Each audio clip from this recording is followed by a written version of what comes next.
जय गुरु जी, शुक्राना गुरु जी। सभी संगत को भी शुक्राना, अनंतम शुक्राना गुरु जी का कि एक बारी फिर से मौका दिया मुझे सत्संग शेयर करने का। संगत जी, आज मैं जो आपको सत्संग सुनाने जा रही हूँ, ये सत्संग एक्चुअली मेरा नहीं है, ये मेरे किसी जानने वाले का है। तो उन्होंने मेरे से रिक्वेस्ट करी थी कि नीतू आंटी आप सत्संग सुना दीजिए, और मैं नहीं सुना सकती क्योंकि मैंने कभी सुनाया नहीं है, तो मुझे इतना पता नहीं है, मैं बोल नहीं पाऊँगी, तो आप मेरा सत्संग शेयर करें। तो गुरु जी की आज्ञा जैसी हुई वैसा मैंने किया कि ठीक है, कोई बात नहीं, मैं आपका सत्संग शेयर कर दूँगी। तो उन्होंने जैसे जैसे मुझे बताया है वैसे वैसे मैं आपको सत्संग सुनाती हूँ। आज से करीबन 6 साल 5 या 4 या 5 साल पहले की बात है। 6 साल नहीं, 4 से 5 साल पहले की बात है। जैसे कि इनके घर में ये 2 बहनें और इनके भाई एक और माता पिता ये रहते हैं। तो मम्मी पापा जैसे कि गांव में हैं। तो इनकी भाई की जो है शादी हुई थी 2। तो जो पहली शादी हुई थी उसकी जो बेटी थी, एक्चुअली जब वो 2 बेटियां हुई थी, तो छोटी वाली बेटी जब हुई तो मम्मी जो है उनकी आई मीन कि इनकी भाभी एक्सपायर हो गई। तो ये छोटी लड़की जो है और बड़ी वाली करीबन 1.5 साल की रही होगी। जो छोटी वाली बेटी थी वो जैसे कि जन्म उसका हुआ तो वो जो है एक्सपायर हो गई।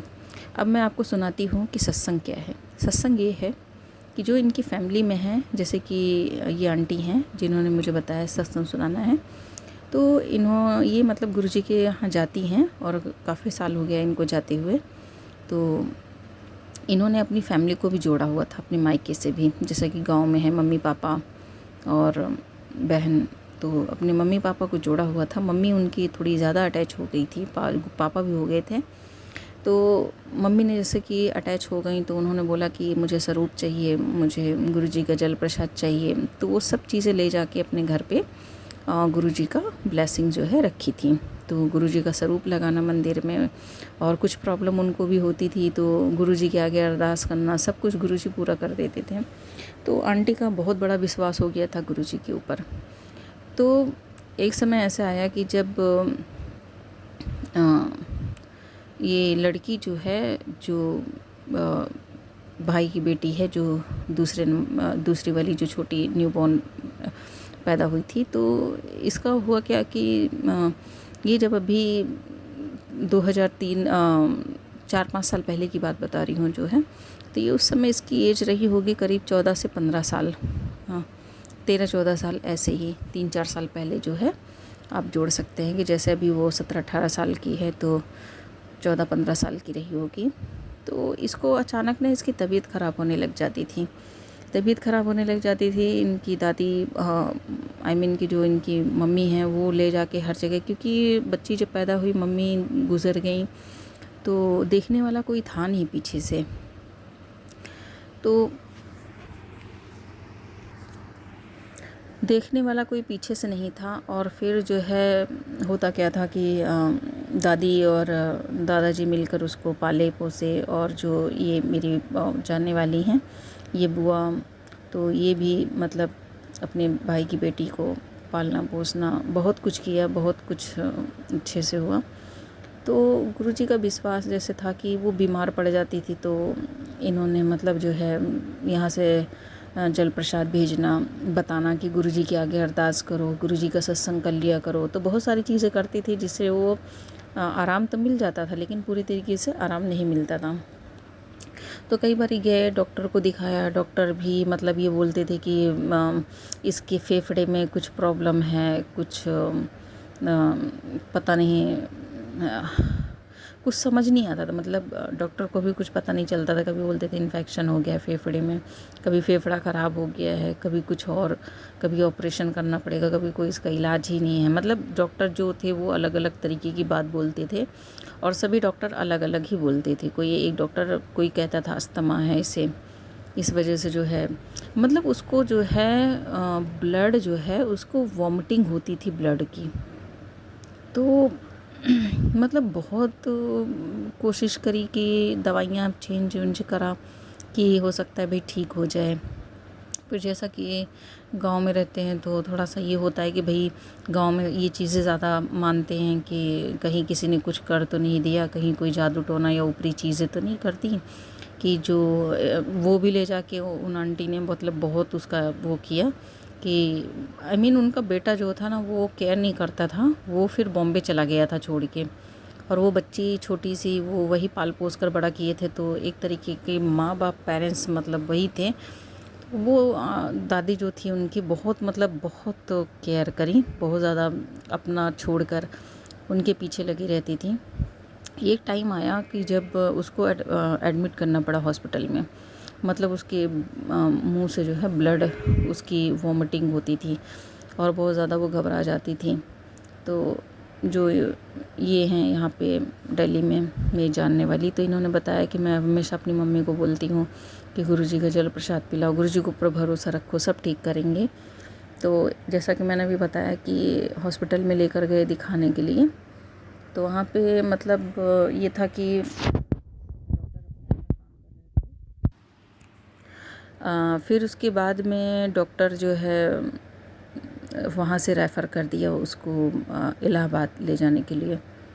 तो जब रेफ़र कर दिया तो यहाँ से मेरी फ्रेंड जो ये जानने वाली है, मेरी जो है फ्रेंड ही समझ लीजिए, तो इन्होंने फ़ोन किया वहाँ पे कि मतलब क्या बात है मम्मा, क्या दिक्कत हो गई। तो वो रो रो के मतलब बता रही थी कि बेटा ऐसी ऐसी बात है और डॉक्टर ने ऐसे रेफ़र कर दिया है, अब मुझे लगता है वो बचेगी नहीं, ये वो मतलब बहुत ज़्यादा वो रो रही थी। वो खुद भी बीमार रहने लग गई थी, क्योंकि उसके ज़रिए से जो है मतलब बहुत कुछ उनको झेलना पड़ता था कि टाइम टाइम से खाना देना, अपनी केयर नहीं करती थी, वो हर जगह लेकर भागना, कभी कभी तो खा भी नहीं पाती थी खुद भी खाना पीना, ऐसा उनके साथ होता था बहुत ज़्यादा। उसके पीछे ना वो खुद भी बहुत बीमार हो गई थी।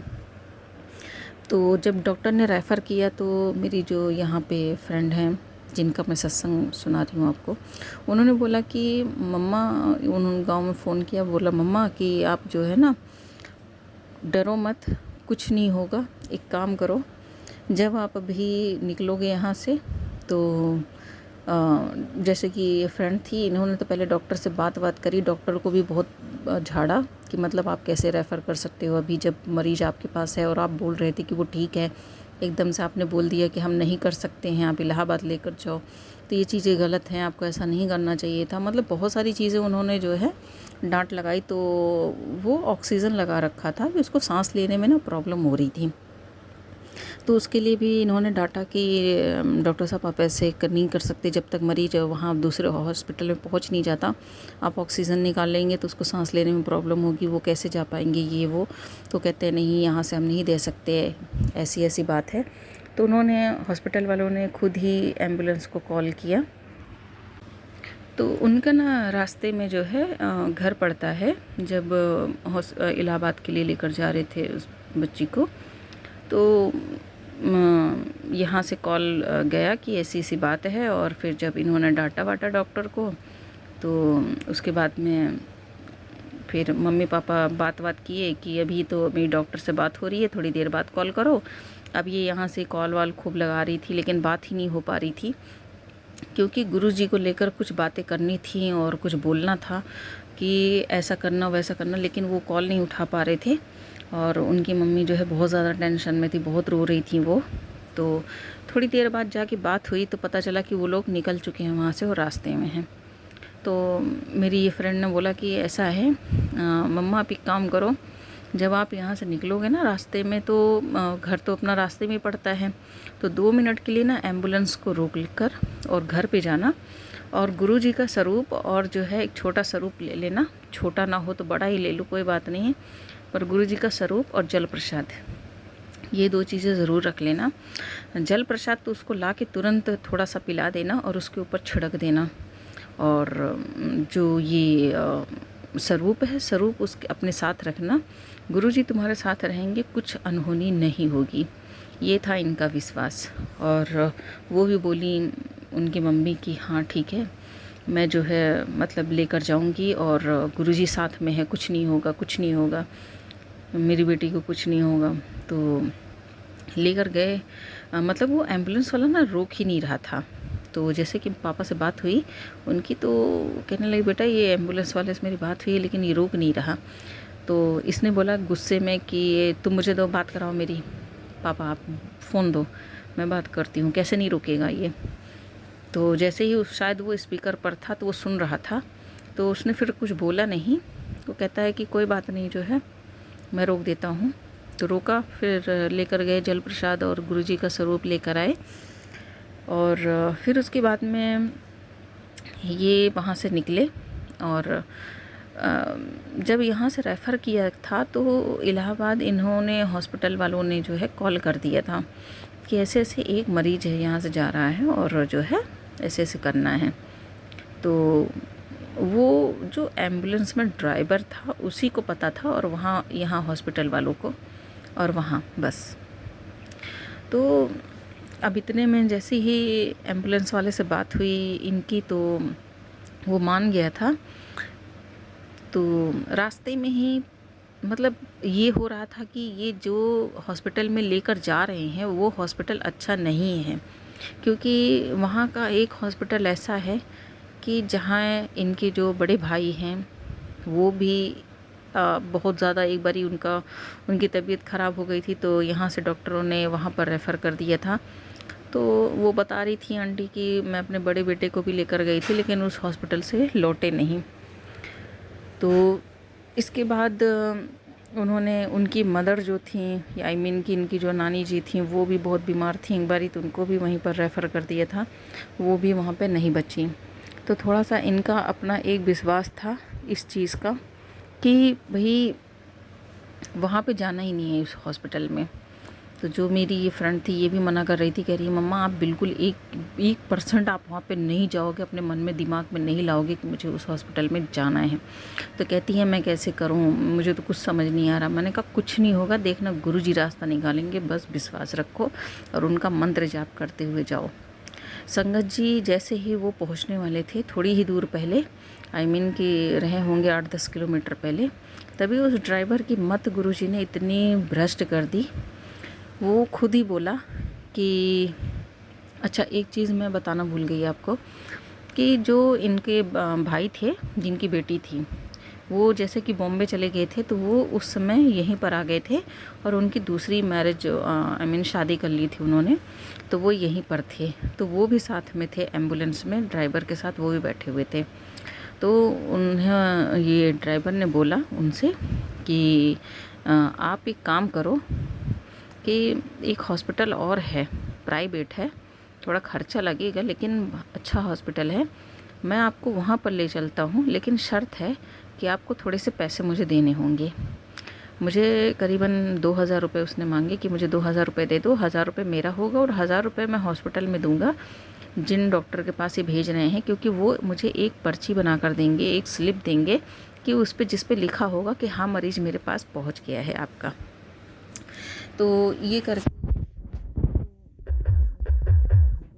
कि चलो कोई बात नहीं है, आप पैसे ले लो।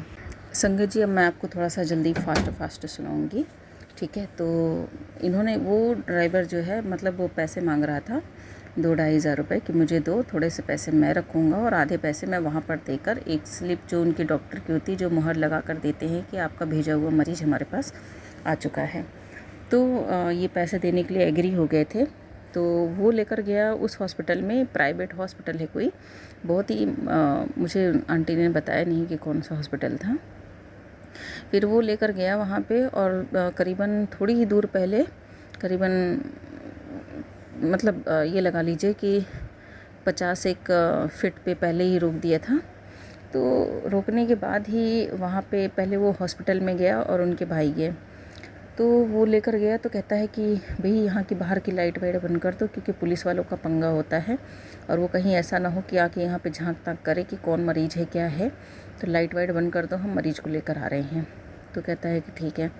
हॉस्पिटल वाले एग्री हो गए। फिर जल्दी से फटाफट एम्बुलेंस वहाँ पर लेकर गए रोका और अपना जो है डॉक्टर मरीज को, उसको लड़की को जो है लेकर गए अंदर और सारा अपना ट्रीटमेंट स्टार्ट किया। और संगत जी वो लड़की आज बिल्कुल ठीक है, उसको कुछ भी नहीं हुआ। गुरुजी महाराज की इतनी बड़ी कृपा है कि वो अपने भक्त को कभी किसी भी मुश्किल में नहीं देख सकते हैं। और गुरुजी ऐसे हैं कि आपको बड़ी से बड़ी प्रॉब्लम है, सबसे पहले उनको पता लग जाता है कि आप किस प्रॉब्लम से जूझ रहे हैं। देखो अपने मन की बात है, मुझे पता है कि बहुत संगत देखो ऐसे होते हैं कि थोड़ा सा जुड़ने में, मानने में थोड़ा समय लगता है, लेकिन हो जाता है, जुड़ जाते हैं।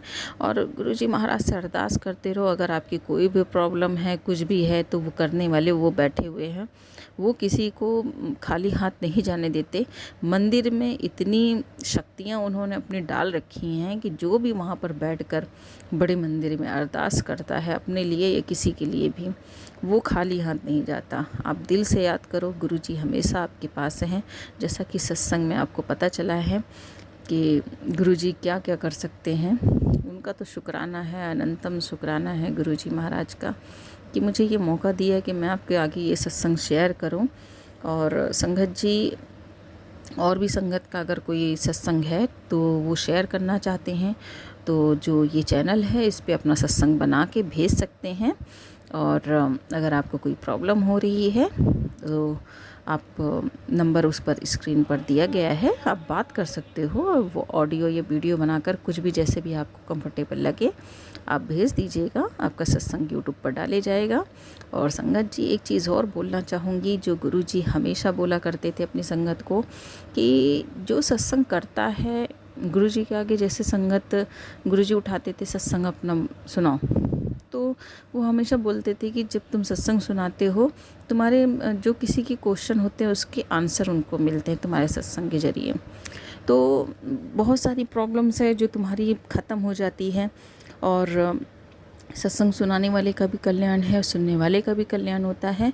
तो सत्संग हमेशा शेयर किया करो, कभी घबराना नहीं है, कभी झिझकना नहीं है। जो भी सत्संग है, चाहे छोटा हो या बड़ा हो, सत्संग सत्संग होता है, उसमें कोई वो नहीं है कि छोटे बड़े से मतलब है।